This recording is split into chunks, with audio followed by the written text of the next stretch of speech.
Seat Arona 1.0 TSI FR 2021 UK review.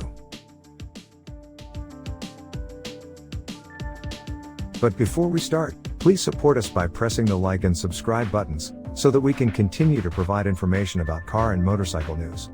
Also turn on the bell button to get the latest updates. Your support means a lot to us. Thank you.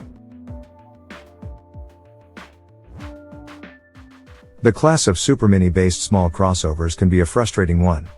Early efforts in particular were very similar to the hatchbacks they were derived from, thus emphasizing that they offered a driving experience that was just slightly less rounded.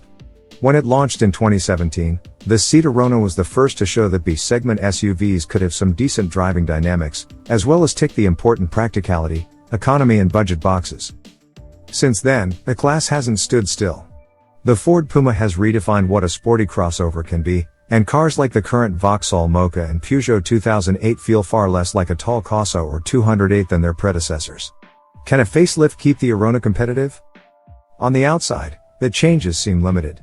The new separate round driving lights are reminiscent of that quasi-SUV pioneer, the Skoda Yeti. All versions get LED headlights now, down to the entry-level trims. Fundamentally, it still looks like a tall Ibiza, though. It's inside where you'll find the biggest changes. Like the Ibiza, the Arona suffered from quite an austere interior with a lot of scratchy plastics. That's gone now, with a much swoopier dashboard featuring light-up air vents in place of the old more rectilinear slab. The infotainment screen, which gets Seat's latest system as well as wireless Apple CarPlay and Android Auto, has moved up to be more directly in the driver's line of sight, and higher trim levels get a wireless charging pad. Seat has also expanded the active safety features available on the Arona. The engine lineup stays largely the same. The diesel had been axed earlier, leaving two versions of the 1.0-liter TSI, with 94 or 108 bhp, and a 148 bhp 1.5-liter four-cylinder. The 94 bhp unit comes only with a 5-speed manual. The middle engine gets either a 6-speed manual or a 7-speed DSG, while the four-cylinder is automatic only. What's it like?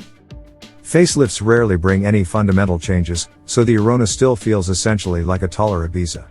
It means some rivals feel a little more upmarket, but then they're also bigger, and you can't argue with small cars remaining small and easy to thread down narrow city streets and country lanes. As in the Ibiza, the interior revamp has worked wonders for the perceived quality.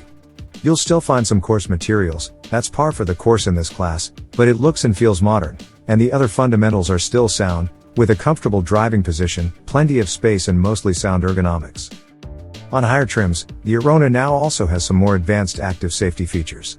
The adaptive cruise control can self-adjust over a wider range of speeds, and it gains lane centering and blind spot monitoring. The lane keep assist works perfectly unintrusively, and is relatively easy to turn off. That said, don't expect true semi-autonomous driving here. It's a fair bit less sophisticated than the systems you might find in larger cars. Seat expects 67% of Aronas to come out of the Martorell factory with the 108 bhp triple -39% with the automatic and 28% with 3 pedals. Having tried both, the automatic seems to rev with a little more vim, but either suits the Arona well. The DSG shifts smoothly and the manual has a slick action. Like the interior, the driving experience is very much tall Ibiza. The higher of center of gravity necessitates slightly higher spring rates, so it doesn't breathe with the road quite as naturally as the hatchback, but for a small SUV, it's still pointy and direct, and relatively unfazed by challenging road surfaces while remaining reasonably comfortable. Should I buy one? Seat reckons SE technology trim will be the most popular, and that makes sense, because at £20,510 that's where the Arona represents the best value. SE technology gets you the bigger screen and parking sensors, but FR and Experience are quite a big step up in price, and at that point, some rivals offer even more equipment for the money. Don't get carried away with the spec, and the Arona is still a deceptively spacious small SUV that's economical and reasonably good to drive. It no longer feels as cheap as it used to and offers as much or as little tech as you want for the segment.